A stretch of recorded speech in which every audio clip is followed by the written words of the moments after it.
샬롬. 오늘은 요한복음 5장의 말씀을 좀 보고 있는데요.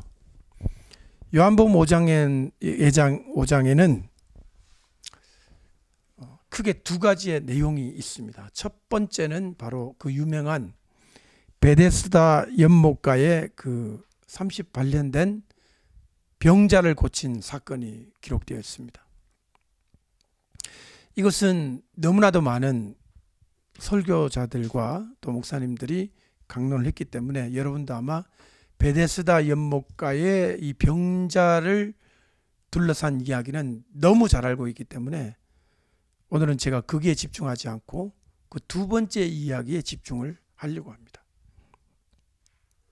바로 그 두 번째 이야기는 어디에 시작이 되는가? 성경을 보시죠. 이렇게 시작됩니다. 처음에는 이 병자가 자기를 병 고쳐준 사람이 누군지 몰랐다고 그랬죠. 몰랐는데 이 병자가 어디를 갔습니다. 어디를 갔죠? 14절에 보니까 이 병자가 이제 병이 나았으니까 성전에 갔어요. 성전에서 보니까 딱 마주쳤어요. 예수님하고 이 병자가. 그러니까 병 나은 사람이 만나가지고 예수님이 이런 말씀을 하십니다. 보라, 내가 나았으니 14절입니다. 더 심한 것이 생기지 않게 다시는 죄를 범치 말라. 이렇게 딱 말을 하니까 이제 알았어요. 저분이구나. 바로 저분이 나를 고쳐주었구나 알았습니다. 그리고 나서 15절에 보면 그 사람이 유대인들에게 가서 자기를 고친 이는 예수라 이렇게 말을 했어요. 그러면서 이제 유대인들은 어떻게 했느냐, 안식일에 이러한 일을 행하신다 하여 유대인들이 예수를 핍박하게 된지라. 이제부터 두 번째 단락으로 넘어옵니다. 17절부터 예수님이 뭐라고 하시느냐면요, 17절 다 같이 읽어보세요. 시작. 예수께서 저에게 이르시되 내 아버지께서 이제까지 일하시니 나도 일한다. 자, 이제부터 예수님이 1년의 그 시리즈 쭉 이어지는 예수님 자신이 누구이며 그 다음에 아버지 하나님과 예수님 자신이 어떤 관계에 있는지를 지금 밝혀내고 있습니다. 자, 이 내용은 굉장히 중요합니다. 왜냐하면 이 내용에서 예수님이 누구이신지가 드러날 뿐만 아니라 예수님께서 이 유대인들에게 굉장히 그 아주 날카롭고 어떻게 보면 잔인할 정도로 유대인들의 죄를 드러내고 있는 이제 내용이 시작이 됩니다. 어쩌면은 예수님이 미움 받기로 아주 작정하시고 한 말인 것처럼 아픈 데를 꼭꼭 찔러가며 얘기를 하고 계신다 이 말이죠.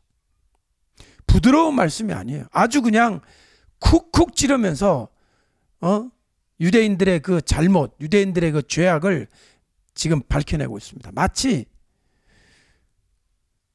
어떤 느낌을 가지냐면 이제 그 요한복음 5장 이후는 유대인들을 굉장히 미워하는 어떤 제자가 있었는데 그 제자가 유대인들의 죄상을 그냥 낱낱이 고발한 것 같은 그런 느낌이에요.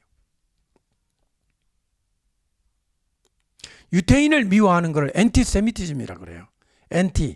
엔티가 반이라는 뜻이잖아요. 세미티즘 하면은 그 유대인들의 그 종족이 그 셈족이잖아요. 그 엔타이세미티즘 하면 반유대주의라는 말이에요. 너무 엔타이세미틱해요. 사실요, 사복음서 중에 이제 신약 학자들의 얘기입니다. 왜 요한복음만은 이렇게 엔타이세미틱하냐? 마태복음 같은 경우는 오히려 유대적 뿌리가 많이 있어요.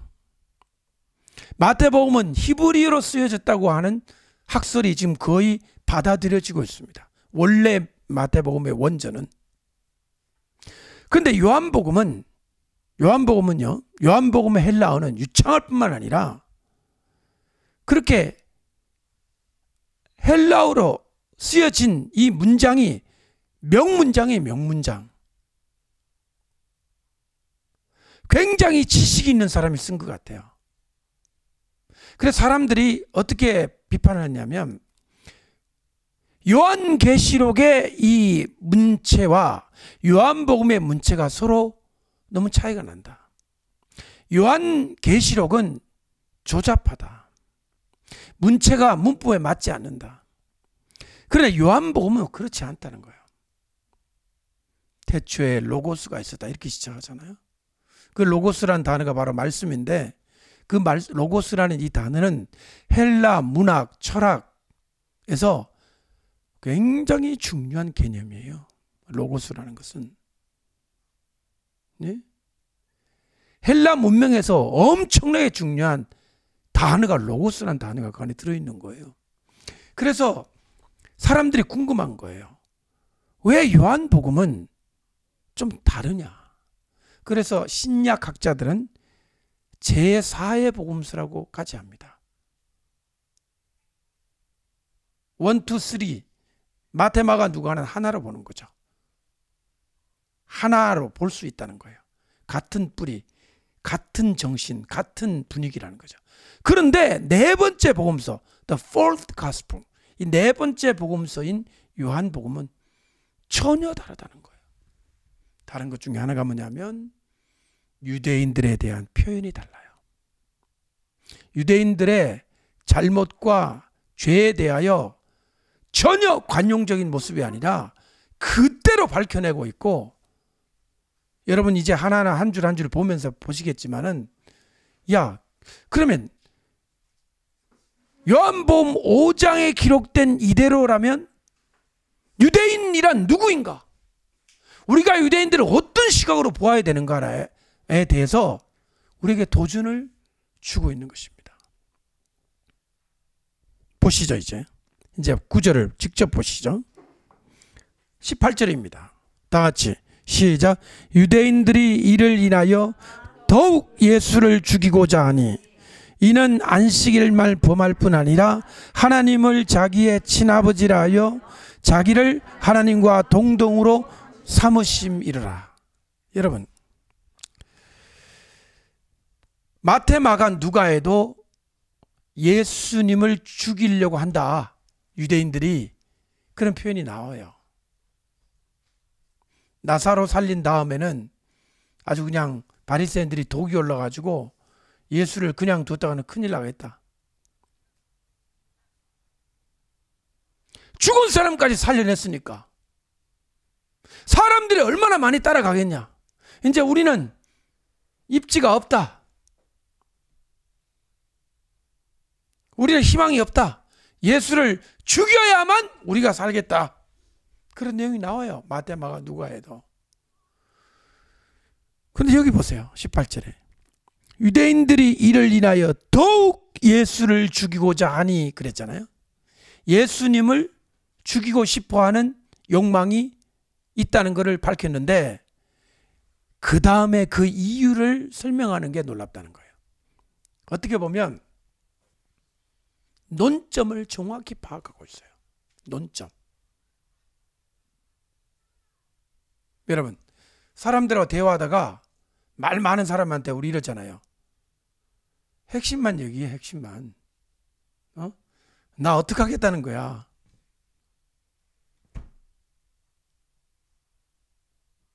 내가 좋다는 거야? 내가 싫다는 거야? 나를 어떻게 하겠다는 거야? 왜 이제 어려운 얘기일수록 빙빙 돌리잖아요. 막 이렇게. 그래서 뭐 애들 말로 그런 거지. 그래서 뭐 어쩌라고? 어쩌라고? 여러분, 마태, 마가, 누가는요 예수님의 사역과 이 바리새인을 일종의 경쟁 구도로 만들어 갑니다. 경쟁 구도. 누가 더, 그러니까 백성들의 마음을 빼앗는가. 그래서 바리새인들이 위험하다, 우리의 입지가 떨어진다, 뭐 이런 식으로 다소 객관적으로 외부에서 보는 그런 시각으로 마태, 마가, 누가는 서술해 나갑니다. 근데 지금 보세요. 요한복음은 그 속에 있는 무엇인가를 딱 건드리고 있어요. 예수님의 죄는, 유대인들의 시각에서 가장 큰 죄는 하나님과 자기를 동등됨으로 여긴다는 거예요. 놀랍지 않아요? 왜 놀랍게 여기십니까? 그 본질을 밝히고 있단 말이에요. 본질. 예수님이 미움받을 만한 이유가 있다면 그 이유 중에 가장 결정적인 이유는 바로 이 이유입니다. 뭐 인기가 더 많고 사람들이 따라가고 그것은 겉으로 드러나는 모습이에요. 그 가장 깊숙한 속에 있는 예수님을 잡아 죽여야 되겠다고 하는 이유 중의 이유는 바로 이 부분입니다. 하나님과 동등됨을 삼았다. 자기를 하나님과 동등으로 삼으심이로라. 그 다음에 하나님을 자기의 친아버지라고 부른다. 여러분, 이 부분은 우리가 굉장히 주의 깊게 봐야 될 부분입니다. 왜냐하면 하나님을 아버지라고 부르는 것은 유대인들도 기도할 때 했던 부분이에요. 넓은 의미에서 아버지 하나님, 하나님을 아버지라고 부르는 것은 그렇게 큰 어떤 죄가 아니었습니다. 그런데 예수님이 아버지라고 부를 때는 그 느낌이 달랐어요. 너무나 친밀한, 오늘 아침에 보고 나온 것 같은, 오늘 아침에 같이 아침 식사를 같이 한 듯한 느낌. 너무나 친밀하고 나만 우리 저 하나님의 아들이다, 이런 느낌을 줄 정도의 친밀함을 얘기를 하니까 이 바리새인을 비롯한 유대인들이, 야, 저렇게까지 얘기할 수 있는 건가? 그렇게 생각을 했던 것입니다. 자, 19절 예수님이 말씀하십니다. 이제 그 하나님 아버지와 자신의 친밀함을 설명해 나가는 거예요. 그러므로 예수께서 저에게 이르시되 내가 진실로 진실로 너에게 이르노니, 그 다음 따라합시다. 아들이 아버지의 하시는 일을 보지 않고는 아무것도 스스로 할 수 없다. 여기 아들은 자신을 가리킨 거잖아요. 예수님 자신 말입니다. 보지 않고는 아무것도 스스로 할 수 없다. 이 말은 예수님 당신은 하나님 아버지의 하시는 일을 봤다 안 봤다? 전부 다 봤고 전부 다 본다. 이렇게 이야기한 선지자가 있었어요? 구약성경 전체에 없었습니다. 아무도 없었습니다. 심지어 다니엘 같은 선지자는 천사를 만났을 때 까무라쳐가지고 죽은 것처럼 돼가지고 일어나지도 못하고 벌벌벌 떨었죠. 근데 보기는 뭘 봐요? 근데 여기에 나와 있는 이 아들은 어떻게 해요? 그렇게 벌벌벌 떨고 막 그냥 경기하고 떠는 게 아니라 아버지의 일을 다 봤다는 거예요. 그러면 선지자하고도 비교가 안 될 정도의 높은 차원에 계시는 그야말로 하나님의 그냥 아들이에요, 아들. 와, 놀랍지 않아요? 그 다음에 이렇게 또 이제 예수님 말씀하십니다. 아버지께서 행하시는 그것을 아들도 그와 같이 행하느니라. 완전히 같다는 거예요. 20절 여러분 읽어보세요. 시작. 아버지께서 아들을 사랑하사 자기의 행하시는 것을 다 아들에게 보이시고 또 그보다 더 큰 일을 보이사 너희로 기이 여기게 하시리라. 앞문장을 한번 반복했죠. 반복하면서 아들은 아버지의 모든 것을 다 보았고 그보다 더 놀라운 것과 또 보여서 너희들이 놀라게 될 거다. 20절에 그렇게 말씀합니다. 그 놀라운 것 중에 하나가 21절에 바로 마지막 부활에 관한 말을 하고 있는 겁니다. 부활과 심판이 가장 끝이잖아요. 21절 시작. 아버지께서 죽은 자들을 일으켜 살리신 같이 아들도 자기의 원하는 자들을 살리시느니라. 이거 부활이거든요. 여러분, 여기에 나와 있는 이 살리신다는 표현은 이따금씩 나사로 하나 살려주고 나인산 과부의 아들 살려주고 그 다음에 달리다금 해가지고 야이로의 딸 살려주는 그런 어쩌다 한 번씩 간헐적 부활이 아닙니다. 완전한 부활이에요. 그 완전한 부활, complete resurrection, 최후의 심판이 있을 그때 부활의 순간에 누가 부활시킨다는 거 지금 보세요. 하나님 아버지입니까? 예수님입니까? 둘 다 같이 합니까? 이거 굉장히 놀라운 거 아니에요? 일개 선지자는 이런 말 못하죠. 이사야가 말하기를 내가 부활을 시키겠노라 그렇게 말한 적 있어요? 예레미야가 그랬어요?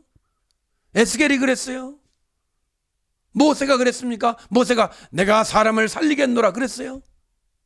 이렇게 말할 수 있는 존재는 하늘과 땅 사이에 아무도 없단 말이에요. 어쩌면 여호와 하나님 그분 자신만이 할 수 있는 말을 지금 예수님이 내가 살리겠노라 이랬단 말이에요. 예수님을 4대 성인 중에 하나라고 말할 수 없는 이유 중에 하나입니다. 소크라테스가 그랬습니까? 내가 마지막에 사람을 죽은 자들을 살리겠노라 그랬어요? 공자가 그랬어요? 석가가 그랬어요? 석가는 지도 죽었어요? 못 일어났어요? 다 죽었잖아요. 죽어서 무덤이 있잖아요. 그런데 예수님은 뭐라고 했느냐? 내가 죽은 자들을 살려내겠다. 여러분들은 이 말을 들을 때 역시 예수님 아멘 하지만 이 당시 이 말을 듣는 유대인들은 역시 예수가 아니라 저런 저게 속에서 뭐가 일어나요? 당장이라도 죽이고 싶어. 지금 완전히 하나님 모독죄, 자기를 하나님이라고 하네? 당장 죽이자. 아니 이 말을 듣고 예수님 죽이는 그날까지 참은 것만 해도 대단한 인내심이 있었다고 생각해요. 난. 어머 이거 어떻게 참아요? 눈이 안 들어가요 이런 말 들으면.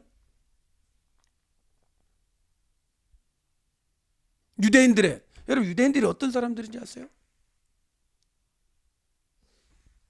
제가 빌라도 공부하다가 지난번에 말하지 않은 한 가지 얘기할게요.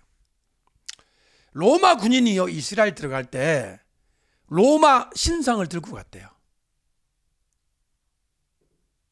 근데 유대인들이 우리 다 죽여라. 예루살렘 앞에. 우리를 다 죽이면 너희 들어갈 수 있다. 남자들이 죽기를 각오한 남자들이 몇 년 행된지 딱 써 있었어. 우리를 죽이고 가라.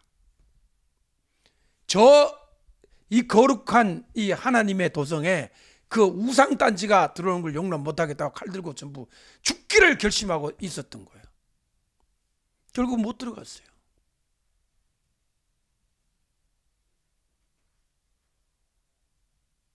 이게 유대인들이에요. 빌라도가 제가 한번 해보겠습니다. 빌라도가 또 너희들 다 죽일 거야. 내가 말발굽으로 다 짓밟고 죽이고 들어갈 거야. 그런데 또 우리 다 죽이라고 또 나온 거예요. 유대인 남자들이. 여자들은 집에서 이제 중보기도 했겠죠. 남자들. 칼 들고 이제 빌라도도 역시 못 들어갔어요. 무슨 얘기하느냐? 여호와 하나님을 위한 절대 충성에는 목숨을 거는 사람들이에요. 이거 하나는 인정하고 들어가야 돼요. 물론 바리새인도 있고 뭐 사두개인도 저도 싸우고 뭐 아주 거기도 복잡해요. 저들끼리도 시끄러워. 하지만 하나만은 분명해. 여호와 하나님을 우상으로 대체한다. 이거는 못 견딘다는 거예요. 차라리 우리 죽겠다. 눈 뜨고 그걸 보느니 죽어버리겠다. 칼 들고 나온 거예요. 근데 지금 누가 와서 지금 자기하고 하나님하고 똑같다고 얘기를 해? 예수 선생이 지금 그렇게 말하고 있어. 그걸 보고 있는 사람이 그냥 안 죽인 것만 해도 놀라운 일이에요. 하나님이 보호하시거나 뭔가 뜻이 있어서 안 죽은 거예요. 22절 다 같이. 더 나갑니다. 예수님. 아까는 같이 심판한다고 그랬는데요. 22절 읽어보세요. 시작.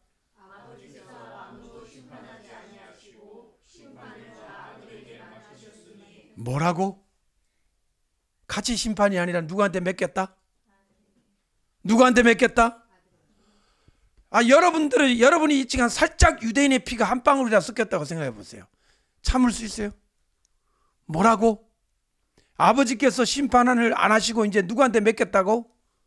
아들한테 맡겼는데 그 아들이 누구라고? 예수. 당신이 모든 심판의 권세를 다 받았다고? 여호와 하나님의 심판 권세를? 여러분은 눈동자를 보니까 유대인 피가 안 섞인 게 확실하네요. 열이 지금 안 나오고 있어요. 유대인의 피가 한 방울에 섞여 있다 그러면 옆에 있는 거 다 들고 바로 예수님을 죽이려고 했을 거예요. 완전한 모독이잖아. 신성 모독의 끝장이잖아요. 끝장. 자, 이렇게 말하고 제가 볼 때 이 말을 할 때 듣는 사람들이 눈이 지금 시뻘개져 가지고 부들부들 떨고 이거 어떻게 하지? 저 예수를 지금 당장 죽여야 되는데 사람들은 많고 지금 어떡하지? 사람들이 다 그랬을 거야 아마 지금. 예수님의 제자들마저도 우리 선생님 좀 심하신 거 아니야? 전에 우리한테 이렇게까지 얘기 안 하시는데 그랬을 거나? 아니면 예수님을 따라했던 사람들도 오늘은 좀 어려운 말씀을 하시네. 왜 전에 그랬잖아요. 딱 그 오병이에 다 먹여놓고 방구 끼고 잘 가라 그러면 되는데 한마디 하신 말씀이 뭐라 그랬어요? 내 살을 먹어라. 내 살을 안 먹으면 구원이 없다. 빵은 좋은데 저 사람 살 먹어야 된다? 이 말은 어렵도다. 그리고는 예수님 따라다녔어요? 도망갔어요? 다 갔잖아요. 밥 먹은 건 좋은데 저거는 못 받아들이겠어. 그 누구만 남았어요? 12 제자만 남으니까 예수님이 너희도 갈래? 그러니까 베드로는 항상 기회를 잘 포착하죠. 영생의 말씀이 있사오매 우리가 누구에게로 가오리까? 자, 이 멋있는 말 아니에요. 곧 진짜 절묘한 타이밍에 예수님 마음을 시원하게 드리는 말을 했잖아요. 네? 예수님도 그 말을 듣고 싶었을 거야 아마. 많은 사람이 갑자기 5천 명이 뭡니까? 남자면 5천 명이잖아요. 여자 어린아이 노인들까지 합치면 수만 명이 그냥 썰물처럼 싹 빠져가 버렸잖아요. 예수님이 보니까 몇 명 없어. 예수님이 그랬잖아요. 너희도 가려느냐? 이 말은 얘들도 갈 것 같아. 그때 베드로가 참 이 선생님의 마음을 시원하게 한 한마디 했잖아요. 영생의 말씀이 있사오매 우리가 누구에게로 가오리까? 지금 이 말도 어려운 말이에요. 심판의 권세를 아들에게 다 넘겼다. 내가 모든 걸 이제 심판하다 이 말 아니에요. 눈동자가 지금 막 충혈된 눈동자부터 해가지고 개슴칠한 눈동자 이거 이 상황에서 도망가야 되겠다 막 이런 분위기에 있을 때 예수님이 밀어붙일 때는요 아직 끝까지 밀어붙이는 경향이 있어요. 멈추지 않아요. 23절 그걸 뭐라 그러죠? 한 번 더 밟아준다 그러죠. 13절 한번 보세요. 다 같이 시작.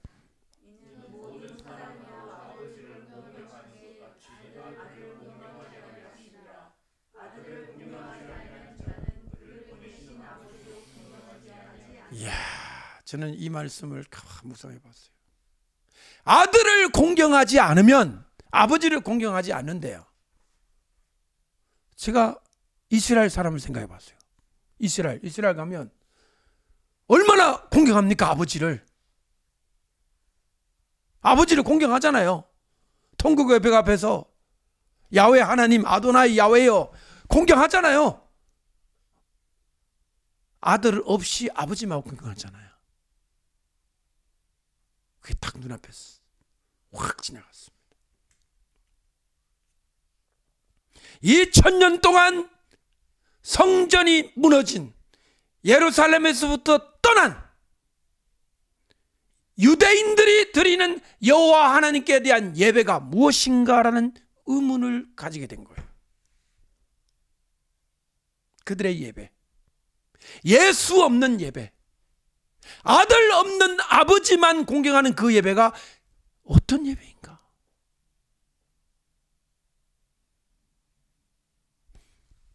어떻게 생각하세요? 아들 없어, 예수 없어. 근데 하나님 아버지는 지극정성이야. 그게 거룩한 거예요? 호세아 말씀처럼 더러운 떡이에요? 참 아픈 부분이에요. 왜냐하면 이것을 언급하기란 쉽지 않습니다. 이것을 언급하게 되면 현재 유대인들 있잖아요. 예수 안 믿는 유대인들을 제가 공격하는 거잖아요. 당신들은 지금 아들 없이 아버지만 예배하니까 그 예배 아니다라고.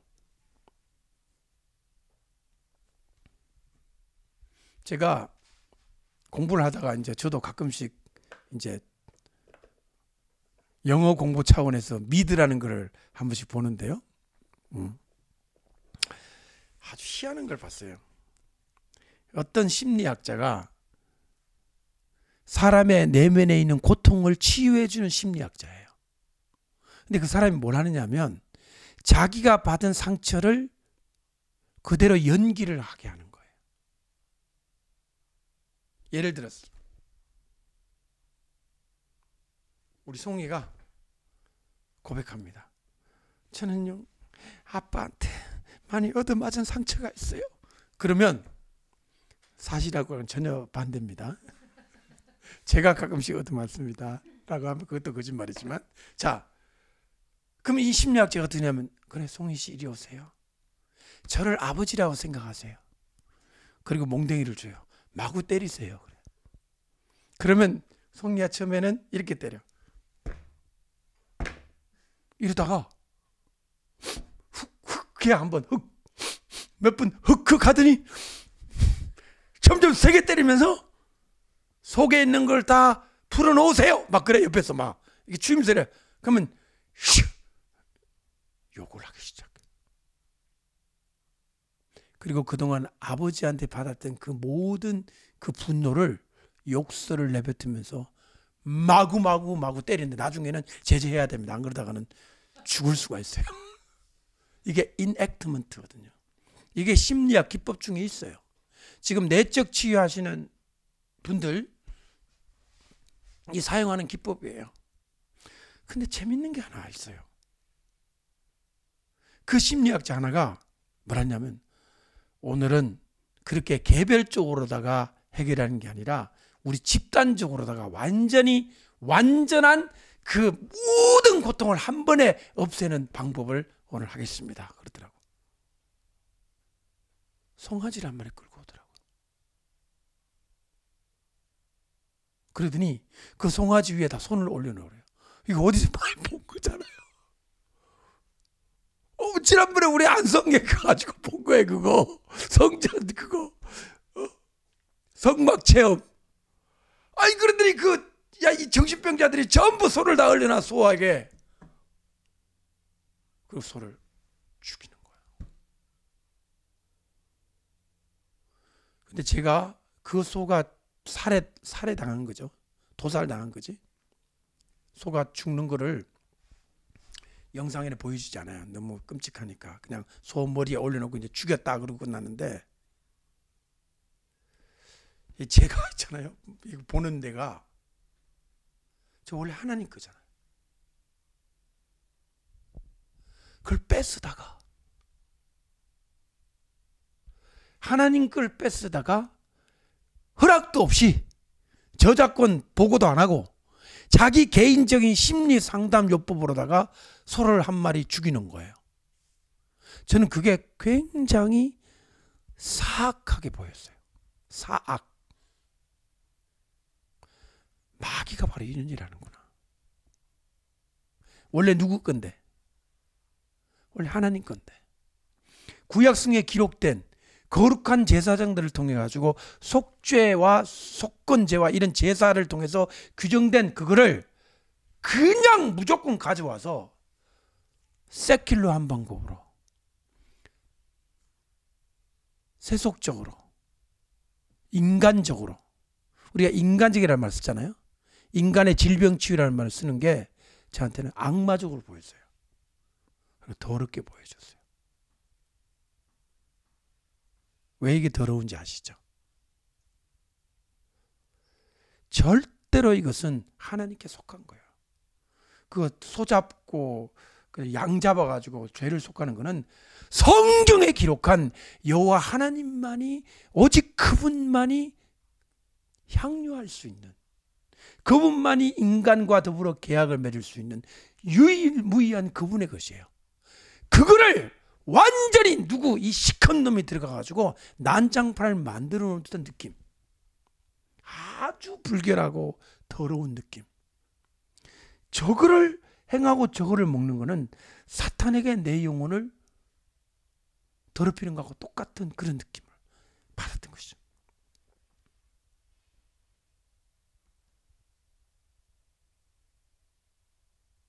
악마가 뭐냐면요, 하나님을 떠난 천사가 악마예요. 군병이나 지네가 악마가 아니고요, 원래는 거룩한 거였어요.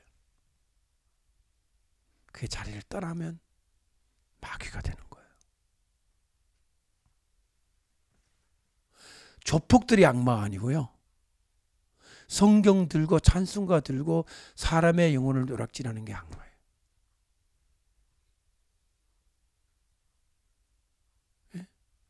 사채업자들 돈 안 주면 그냥 머리 뜯고 막 사람들 인신매를 팔아버리고 하는, 그게 악마가 아니고요. 진짜 악마는 가장 멋있는 척하면서 사람의 영혼을 전부 사단에게 넘겨주는 거짓 성직자가 악마예요. 그 예배를 드리면 드릴수록 영혼은 더러워지고요, 그 떡을 먹으면 먹을수록 영혼은 파래해집니다. 저는 몰랐어요. 몰랐다는 말은 저도 의아했어요. 아니, 새벽 예배를 4부 5부 새벽 예배를 몇만 명씩 드리는 교회가 저게 뭐지? 그 많은 예배와 그 많은 기도, 새벽 기도를 통한 열매가 적은가? 이상하다. 그 한 사람의 죄악이겠지, 한 사람의 잘못이겠지라고 생각을 했는데, 지금은 그렇게 생각하지 않습니다. 그 수많은 예배 동안 풀어진 능력이 무슨 능력이었냐는 거죠. 자기를 부정하고 자기를 내려놓고 겸손과 소박함에 그런 영적 능력이 풀어졌을까? 아니면 탐욕과 인간의 욕망과 욕심이 가득 찬, 그 속에 성령으로 말미암은 아름다운 향기가 진동하는 것이 아니라 인간의 냄새만이 가득하게 자국한.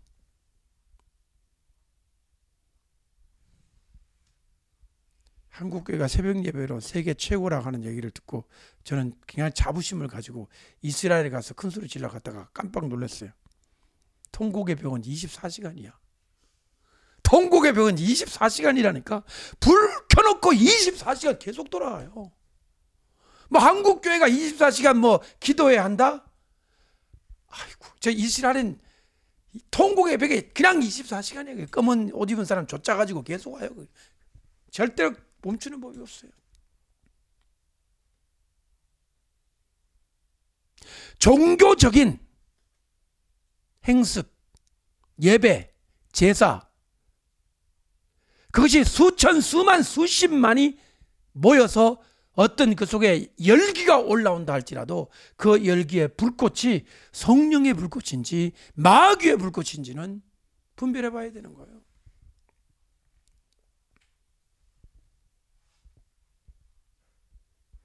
아들 없는 아버지 경배 어떻게 생각하십니까? 이거는요, 예수님 당시에 유대인의 가슴도 푹 찌르는 거지만 2000년 동안 나라 없이 떠돌아다니는 것이고 예수를 안 믿는 상태로 여호와 하나님만 찾는 유대인들에게도 굉장히 고통스러운 본문이에요. 이 요한복음이야말로 엔티세미틱한 본문의 끝장이다라고 얘기를 하더라고요. 진짜 누가. 제가 유대인 전도하러 갔다가 갔어요. 내가 유대인 만났어요. 내가 미국에서. 특별히 요한복음을 얘기하더라고요. 요한복음은 우리 유대인을 싫어하는 본문이라고. 보세요. 아들 안 믿고 아들 없이 아버지만 공경하는 거는 아니라고 하잖아요. 다시 23절 읽어보세요. 시작. 이는 모든 사람으로 아버지를 공경하는 것 같이 아들을 공경하게 하려 하십니다. 여기까지 보세요. 세상에 여호와 하나님을 공경하는 것처럼 누구도 공경해야 된다? 아들 누구예요? 아들이. 와, 아니 그 다음 절까지 예수님이 입으로 말할 수 있었다는 것이 놀라울 따름이에요. 이 말을 듣는 순간 돌멩이가 날아가서 예수님의 이 코와 입 부분을 정확히 명중해가지고 그냥 말을 못했더라 이렇게 돼야 되잖아요. 뭐라고 되어 있어요? 아니 아버지를 공경하는 것 같이 아들을 공경하게 하려 하십니다. 여러분은 통쾌하려는가 몰라도요, 이 유대인의 피가 한 방울만인 사람 같으면 어떡하지? 우리가 유대인의 피가 없어서 지금 여러분들은 그래도 지금 가만히 앉아 계신 거예요. 지금 아들을 공경하지 않은 자는 그를 보내신 아버지를 공경치 아니하느니라. 24절. 이건 유명한 말이죠. 지난번에 강의했죠. 24절 시작. 내가 진실로 진실로 너희에게 이르노니 내 말을 듣고 나 보내신 이를 믿는 자는 영생을 얻었고 심판에 이르지 아니하나니 사망에서 생명으로 옮겼느니라. 여기 말이 두 개가 나오잖아요. 내 말을 듣고 또 나 보내신 이를 믿는 자는 예수님과 하나님 아버지. 영생의 조건입니다. 하나님 아버지만 믿어서는 영생을 못 얻는다는 말이에요. 그냥 쉽게 갑시다. 누구도 믿어야 영생을 얻는다는 거예요. 예수님 아들을 믿어야 되는 거예요. 나와 있잖아요. 내 말을 듣고, 이게 예수님이잖아요. 예수님 말씀을 듣고 하나님 아버지를 믿고 두 분을 다 믿어야 되는 거예요. 하나님 아버지만 믿으면 구원이 아니에요. 예수님을 믿어야 되는 겁니다. 여러분, 예수님 유대인들을 만나가지고 전도할 때 처음부터 바로 그냥 북질내라는 말은 아닙니다. 그러나 분명한 것은 기억하셔야 돼요. 제가 여러분에게 이렇게 말하면 어떻겠어요? 유대인도 예수 믿어야 구원 얻는다. 맞아요, 안 맞아요? 그러니까 유대인한테 그러니까 그분은 예수님 믿는 유대인 맞아요. 맞습니다. 우리 유대인도 예수 믿어야 된대요. 근데 어떤 사람은 전도하기를 유대인들은 예수 없이도 천국 갈 수 있다는 거예요. 맞아요? 유대인들은 예수 없이도 천국 가요? 그럼 요한복음 다 찢어 없어야 돼요. 유대인도 예수 믿어야 되고요, 이방인도 예수를 믿어야 되는 거예요. 천하 인간의 누구든지 예수 없이는 구원 못 받아요. 이렇게 단순한 진리가 왜 이렇게 힘들어지냐면, 유대인들은 그래도 뭐 회당에서 뭐 예배도 드리고 성경도 사랑하고 성경도 읽고 하니까 그래도 뭐 지옥까지는 아닐 거야. 천국인데 그 앞에서 다 대기 상태에 있지 않을까? 진짜 심각한 문제예요. 천국 지옥 나오면 진짜 심각해져요. 진짜 심각합니다. 유대인 할아버지가 있는데요, 전도하다가 갑자기 눈물을 흘렸어요. 진짜 눈물을 뚝뚝 흘렸어요. 당신 말대로 하면 우리 와이프는 지옥 갔다는 말이냐?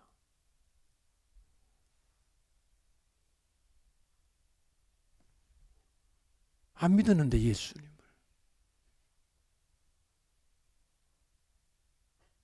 그때 맞습니다. 당신의 와이프는 지옥 갔습니다. 당신이라도 천국 가세요라고 말할 수 있어요? 울고 계시는 분 앞에.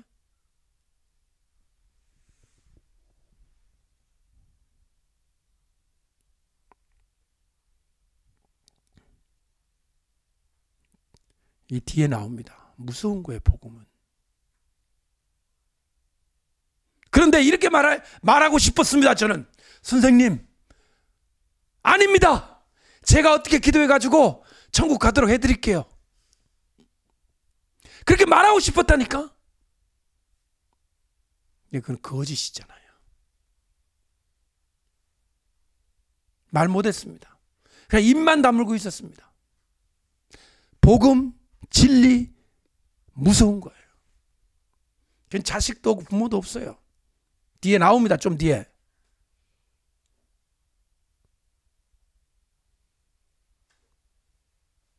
좀 봐주는 것도 없어요. 또 이런 말하는 분도 계세요. 네가 먼저 믿어서 뭐 일찍 돌아가신, 안 믿고 돌아가신 어머니를 좀 구제할 수 있느냐. 이게 상당히 불교적 방법이거든요. 그러니까 네가 일단 천국 가가지고 네 천국 갔으니까 그 높으신 분한테 얘기해갖고 안 믿고 가신 그 지옥 가 있는 어머니를 좀 건져낼 수 있느냐.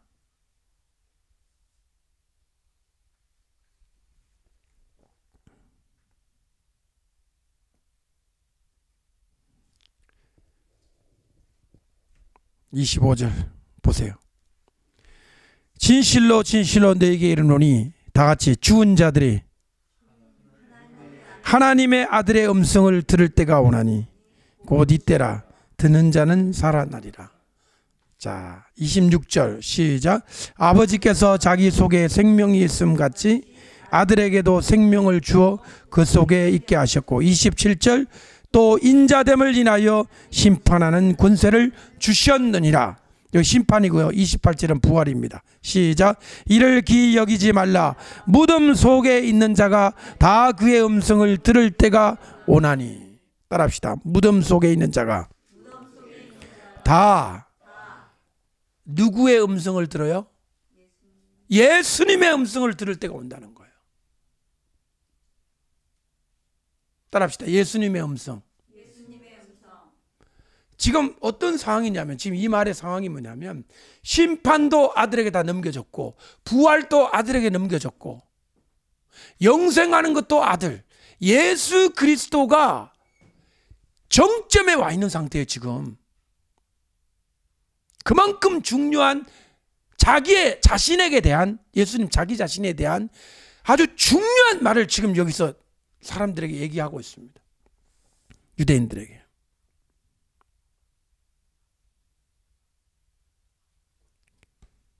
(30절) 다 같이 시작. 내가 아무것도 스스로 할 수 없노라. 듣는 대로 심판하노니 나는 나의 원대로 하려 하지 않고 나를 보내신 이의 원대로 하려는 거로 내 심판은 의로우니라. 하나님 아버지와 예수님은 완전히 같은 생각과 같은 판단과 부활의 능력이나 구원이나 심판도 같이 완전히 동등하다는 것을 지금 말씀해 주고 계시는 것입니다.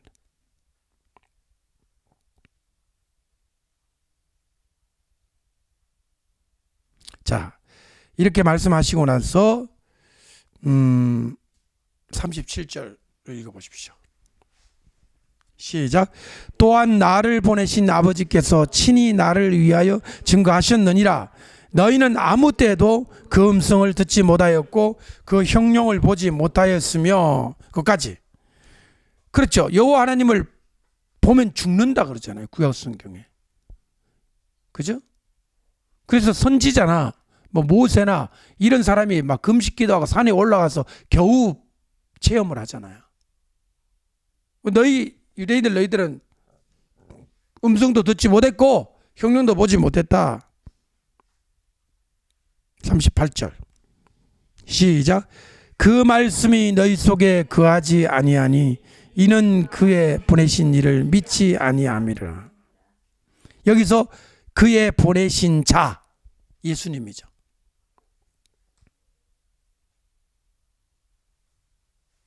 믿지 않는다는 거예요. 말씀은 너희 속에 거하지 않는다. 자, 이 유대인들이 어떤 사람이냐면 성경을 상고한다 그랬어요. 예수님의 증언으로 나오잖아요. 너희가 성경을 상고하니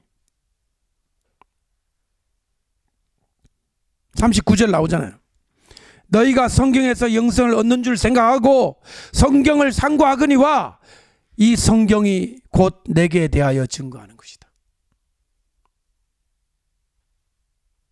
너희가 성경은 상고하지만 너희 속에 말씀은 없다. 참 묘한 구절이죠. 뭐는 상고하는데? 뭐는 상고해요? 성경은 상고해. 얼마나 유대인처럼 성경을 많이 읽어요. 그런데 너희 속에 뭐가 없어요? 뭐가 거하지 않아요? 38절에 그 말씀이 너희 속에 거하지 않는다. 왜냐하면 그의 보내신 자 예수를 믿지 않기 때문이다. 40절은 완전히 이제 아주 쐐기를 받고 있습니다. 40절 시작. 너희가 영생을 얻기 위하여 내게 오기를 원하지 않는도다. 영생을 얻으려면 예수님께 와야 되는데 내게 오기를 원하지 않는도다. 42절 다만 하나님을 사랑하는 것이 너희 속에 없음을 알았노라. 아니 우리 하나님을 이렇게 많이 예배하는데요. 너희들은 예배는 하지, 제사는 하지,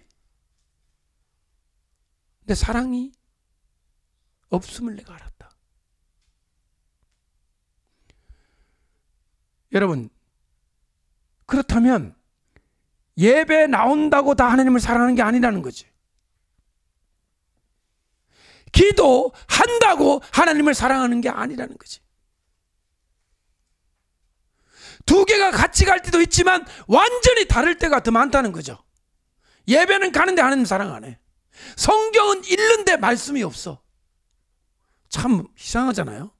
아니 저 불경 읽은 게 아니고 성경 읽었는데요. 저는 절에 안 가고 교회 갔는데요. 교회를 가도 예배를 드려도 성경을 읽어도 그 속에 말씀이 없고 영생이 없다는 거죠. 사랑이 없다는 거죠. 예수님 말씀이 정말로 칼로 심장을 베이는 듯한 말씀이에요. 다만 하나님을 사랑하는 것이 너희 속에 없음을 알았노라. 우리 한번 따라합시다. 다만 하나님을 사랑하는 것이 너희 속에 없음을 알았노라. 뭐가 없다? 하나님을 뭐 하는 것이 없다? 사랑이 없다. 여러분 보세요. 저를 좀 보세요. 사랑이 없이 예배하는 게 그럼 뭘까요?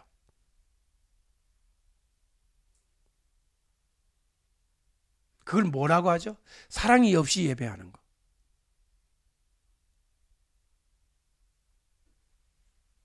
왜 하죠? 사랑 없는데.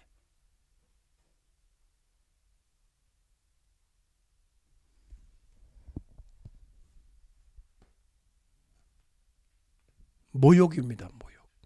목욕입니다. 모욕. 모욕을 주는 거예요. 사랑이 없는데 뭐를 해? 행사는 치러. 행사를 치르는 거예요. 사랑은 없어. 근데 행사는 치러야 돼. 무슨 얘기인지 알겠어요? 지금 모욕이에요. 너무 나쁜 거예요.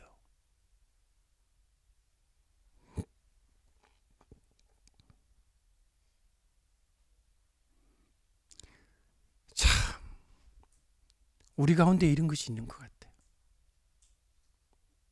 한국 교회 안에, 세계 교회 안에 모임도 많고 예배도 있고 다 있는데 다만 하나님을 사랑하는 것이 너희 속에 없다. 지금 2000년 유대인들에게 한 말이기는 하지만 오늘 우리도 들어야 되는 거예요. 사랑이 있습니까?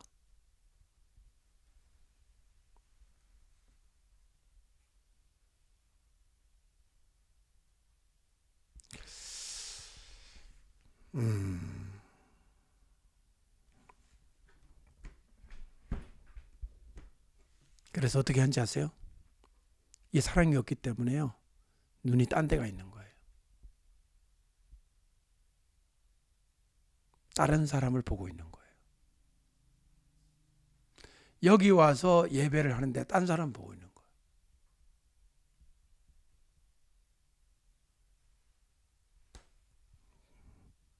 43절 읽어보세요. 시작. 나는 내 아버지의 이름으로 왔음에 너희가 영접하지 아니하나 만일 다른 사람이 내 이름으로 오면 영접하리라. 예수님은 영접 안 하고 다른 사람, 이게 다른 사람이 누구예요? 유대인들이 영접하게 될 이 다른 사람, 이 다른 사람이 누구냐고요? 유대 민족이 메시아로 열렬히 영접하게 될 바로 그거는 영접을 할 거라는 거예요. 그게 누구예요? 바로 적그리스도잖아요. 진짜 그리스도는 십자가에 못 박고 가짜 그리스도는 영접하고,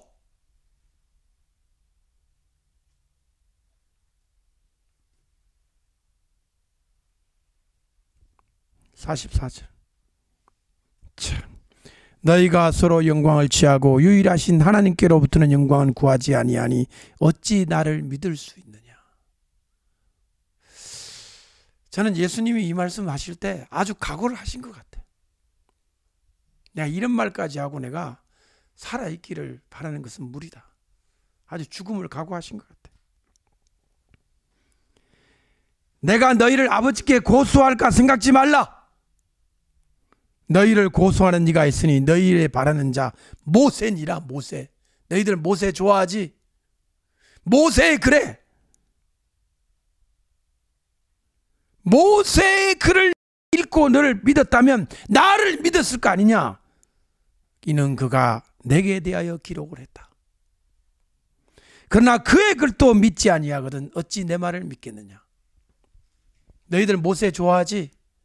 그러면 모세를 좋아한다며. 그럼 모세는 나에게 대해 증거했는데 왜 나를 믿지 않느냐. 그렇게까지 예수님은 말씀을 하고 있습니다. 아까 제가 언급한 설교하면서 나온 사랑이 없는데 어떻게 예배를 할 수 있느냐. 사랑이 없는데 예배, 제사 이런 종교적 행사를 할 수 있느냐. 여기 보니까 예수님이 한 가지 이유를 말씀해 주고 있어요. 너희가 서로 영광을 취하고. 참. 제가 예를 들어 볼게요. 우리 국가 조찬 기도회 대통령 모시고 하는 거 하면 거기서 누가 제일 영광을 받으셔야 될 것 같아요? 국가 조찬 기도회를 하게 되면. 제가 볼 때는 예수님 하나님은 뒷전인 것 같아요. 서로 영광을 취하고. 아시겠어요? 서로 영광을 취하고 거기 와 있는 사람들끼리의 영광 취하기 이벤트라는 거지 하나님을 진정으로 바라보는 거냐 이 얘기죠. 국가조찬 기도회를 얘기하니까 느낌이 오셨잖아요. 아, 그게 뭐 누가 설교하고 그게 뭐 대통령도 와 계시고 초대받은 사람이 명찰 달고 맞다는 거. 왜 그렇게 작게 하지? 이만하게 붙이고 다니지. 얼굴에다 구멍 뚫어놓고. 하고 싶은 거예요. 저보고도 참석하라고 몇 번씩이나 와가 돈 헌금 얼마 내면 명찰 하나 주겠으니까 오라고. 안 갔습니다. 저는 못 갔습니다. 저는 부족해요.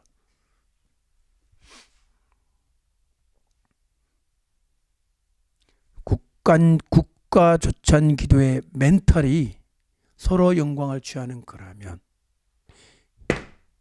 개 교회에서도 일어날 수 있는 일입니다. 한 교회가 있습니다. 그날 주일 예배에 가장 영광을 취하는 분이 예수님이어야 되잖아요. 근데 묘하게도 영광을 취하고 있어요. 성가대는 성가대의 영광을 취하고 있어요. 이쪽에 장로님들은 장로님들의 영광을 취하고 있어요. 목사는 목사의 영광을 취하고 있어요. 심지어 누구까지? 자, 헌금위원들, 안내위원까지 영광을 취하고 있어요. 예수님은 별로 중요하지 않아요. 그냥 그날 이벤트의 재료일 뿐입니다. 재료. 요리는 우리가 하는 거죠.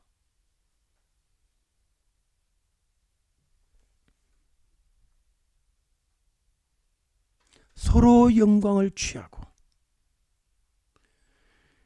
유일하신 하나님께로부터는 영광은 구하지 아니하니 어찌 나를 믿을 수 있느냐. 참 예수님이 그 인간의 본성과 본질을 깨뜨려 보신 것 같아요.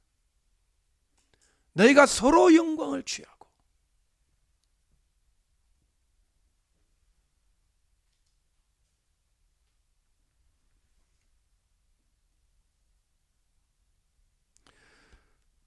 자, 우리 모두가 이런 점에서 생각해 봐야 합니다. 아, 문제가 어디에 있는 거구나. 문제의 본질이 어디에 있구나. 문제의 본질에는 바로 사랑이 빠져버린 데 있구나. 거기에서부터 인간적인 것들의 냄새와 인간적인 것들만이 스물스물 올라와서 그것이 강력하며 강력할수록 더 많은 인간 영광이 거기서 취해지는구나. 그것이 종교라는 이름으로 권력을 가지게 되거나 세력을 가지게 되면 사람이 거기서 자살할 수도 있고 사람을 죽일 수도 있고 행복을 얻고 구원을 얻어야 될 그 공동체 안에서 비극적인 일이 일어나도 눈 하나 깜짝하지 않는구나.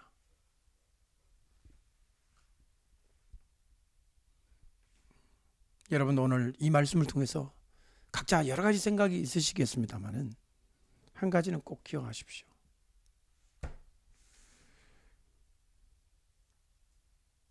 천사가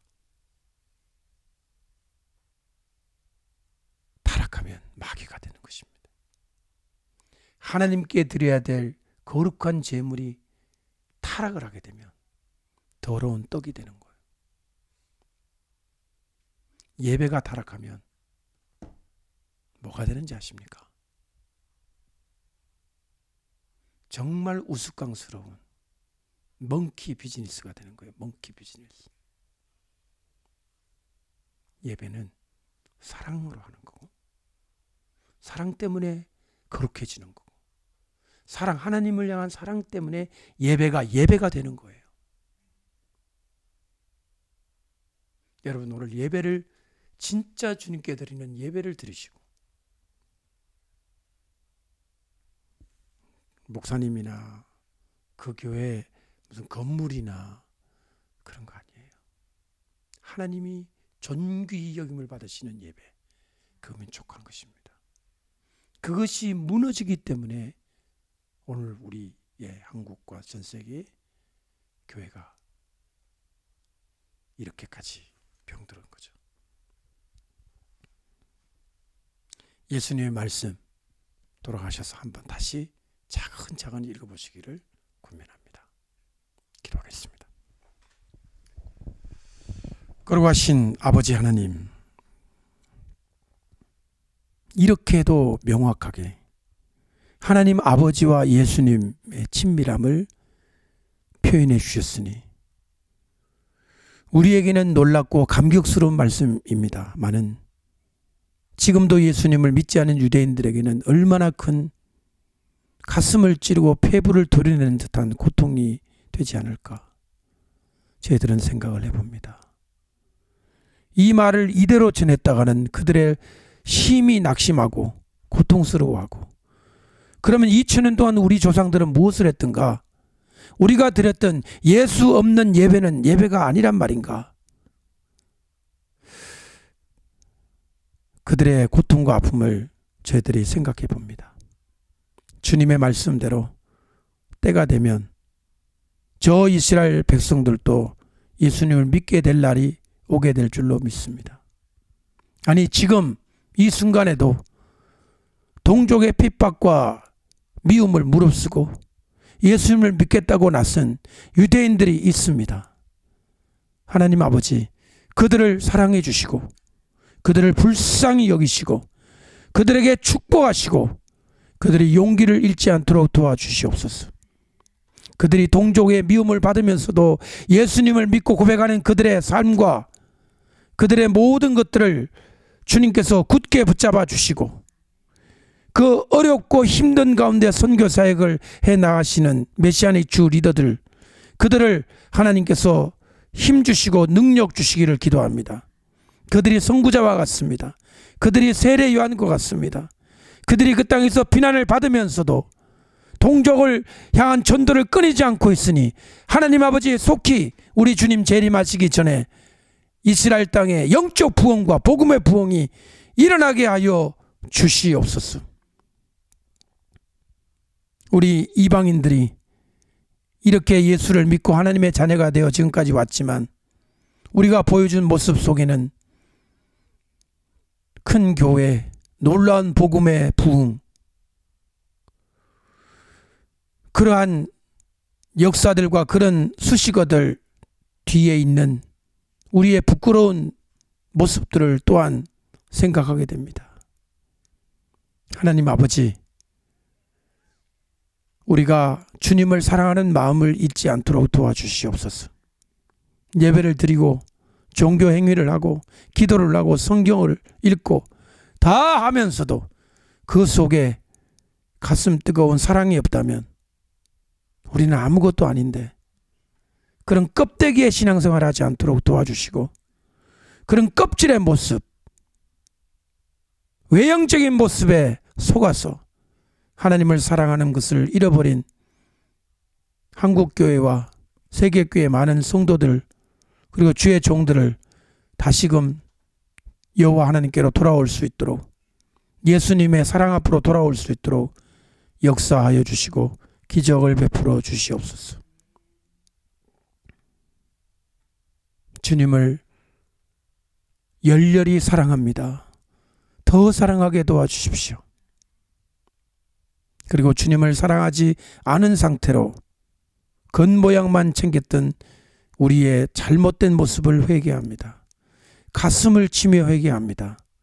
그런 어리석은 일이 다시는 없도록 우리를 권고하시고 도와주시옵소서. 예수님의 이름으로 간절히 기도하옵나이다. 아멘.